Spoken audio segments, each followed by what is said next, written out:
വന്ദനമേ അവരെ വിട്ടില്ലല്ലേ? ഇല്ല മോളെ, ഉടനെ വിടാനുള്ള മാർഗമൊക്കെ തെളിഞ്ഞു വന്നിട്ടുണ്ട്. അങ്കിൾ അതൊക്കെ വെറുതെ പറയുന്നതാ. അല്ല മോളെ, സത്യ. മോളുടെ വന്ദനാമ്മയെ കൊണ്ടുവരാൻ അങ്കിളും വിക്രമങ്ങളും ഒക്കെ ശ്രമിച്ചുകൊണ്ടിരിക്കുക. വന്ദനമേ പോലീസിനെ കൊണ്ട് പിടിപ്പിച്ചത് വിക്രമങ്കിളാണെന്ന് വസന്തമ്മ പറഞ്ഞല്ലോ. ആ അങ്കിള് ദുഷ്ടനാ. അയ്യോ മോളെ, അങ്ങനൊന്നും പറയരുത്. വിക്രമങ്കിള് പാവാ.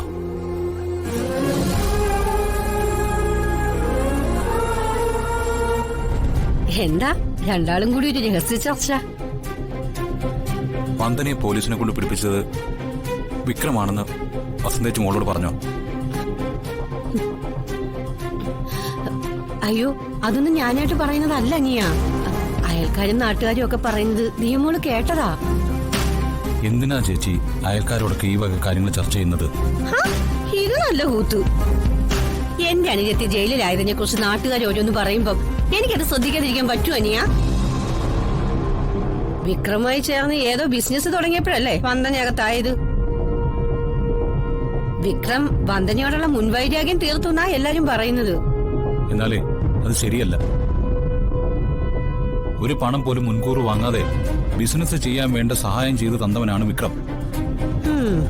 അതും വന്ദനയുടെ അറസ്റ്റും തമ്മിൽ യാതൊരു ബന്ധവുമില്ല. ഇതൊന്നും ആൾക്കാർക്ക് മനസ്സിലാവില്ലല്ലോ. ഇത്തിരി എന്തെങ്കിലും ഒന്ന് വീണ് കിട്ടിയാ മതി, അതങ്ങ് ഇരട്ടിക്കിരട്ടിയായി പറഞ്ഞുണ്ടാക്കി നാള് മുഴുവൻ നിറച്ചോളൂ. നമ്മുടെ സമൂഹം അങ്ങനെയായി പോയി അനിയ. അനിയനൊരു കാര്യം ചെയ്യൂ, എത്രയും പെട്ടെന്ന് വന്ദനെ ഒന്ന് പുറത്തിറക്കാൻ നോക്കൂ. ഇല്ലെങ്കിൽ ഈ അപവാദ പ്രചരണം ഇങ്ങനെ കൂടിക്കൊണ്ടേയിരിക്കും. അറിയാം ചേച്ചി, അതിനുള്ള ശ്രമത്തിലാണ് ഞാൻ. അടുക്കള സാധനങ്ങൾ മുഴുവൻ തീർന്നു.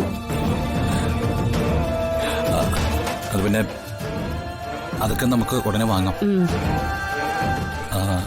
ചേച്ചിയുടെയും മോളുടെയും കാര്യത്തില് കുറവൊന്നും വരുത്തണ്ട. കൂട്ടത്തിൽ ദീമോളുടെ കാര്യം ഒന്ന് അല്പം ശ്രദ്ധിച്ചാൽ മതി.